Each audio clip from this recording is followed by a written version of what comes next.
What's going on, guys? Today's review will be the 2005 Adult Swim series, and that is Robot Chicken. Robot Chicken is currently airing on Adult Swim, an adult programming block on Cartoon Network, and currently streaming on HBO Max, Hulu, and its beta on Disney+.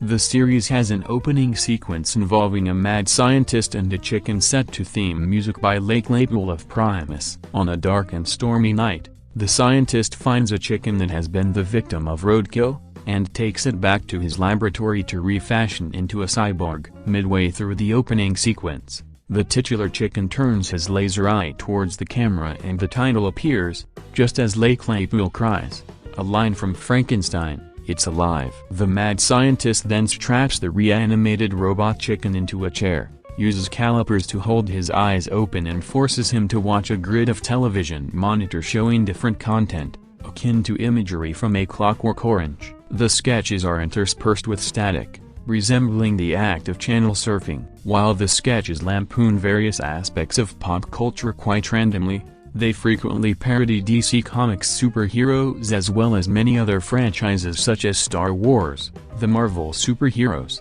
Transformers, The Smurfs, Scooby-Doo, Thundercats, G.I. Joe, Masters of the Universe, Star Trek, and many more. Original characters include the Nerd, the Humping Robot, and the show's creators as themselves, often facing potential cancellation at the end of a season, as well as the mad scientist and the robot chicken.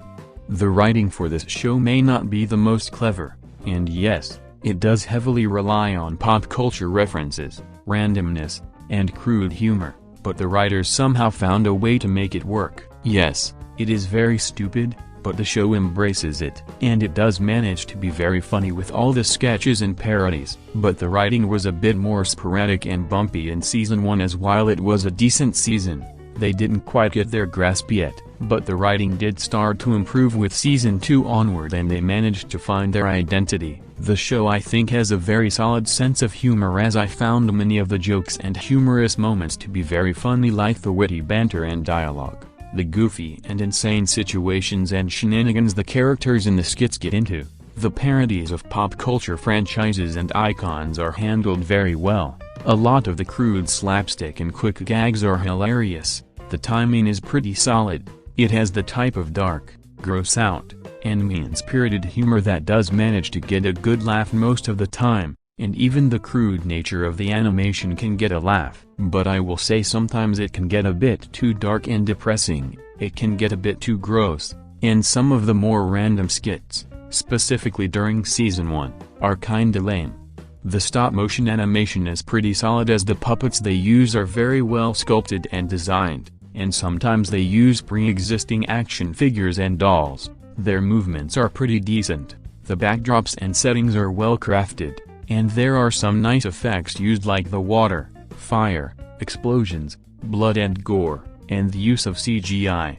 The characters aren't really supposed to be complex and are mainly used to get the jokes across, but they do manage to be pretty likable and memorable, like the robot chicken himself, the awkward but lovable nerd, the enthusiastic Daniel aka Gyro Robo, the crazed and villainous mad scientist, the crude and crass pitch pudding, the wacky and suicidal bloopers host, the thrust-crazy humping robot, the self-cannibalistic gummy bear, the incompetent aliens, and the more wacky and crazy versions of Seth and Matt.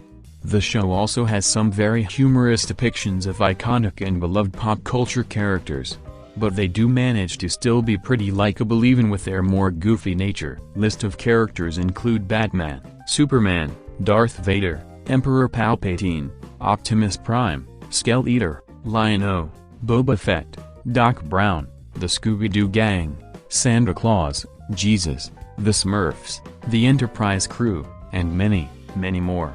The voice acting is pretty solid and there are some pretty solid performances as various characters coming from Seth Green, Matthew Senrick, Seth MacFarlane, Breckin Meyer, Katie Sackhoff, Abraham Ben-Rubai, Donald Faison, and even some guest stars like Billy D. Williams, Christopher Lloyd, Mark Hamill, Macaulay Culkin, and tons more. The music is also pretty solid as it does capture the show's comedic and unhinged tone, and there are also some pretty solid and memorable songs like Paying with the Car, Monkeys in Outer Space, Empire on Ice, Weasel Stomping Day, and more. Overall, I know that this show isn't for everyone, but it does have a pretty sizable fan base, and considering my review, I am pretty much in the fan boat. So if you are into very well handled, but also crude and crass humor, check it out. And so, my verdict on this Adult Swim series, I'm rating it a 8.5 out of 10. Because it has counterparts and it ruins some things from some shows I like, but it's still a great Adult Swim series. Well, this concludes today's episode of my TV show review series. Thank you watching and all of your support. Don't forget to hit the subscribe button, and don't forget to click the bell for notifications. Until next time, see you guys. This is Mock the Greatest Boy 2K8, signing off. Have a good day.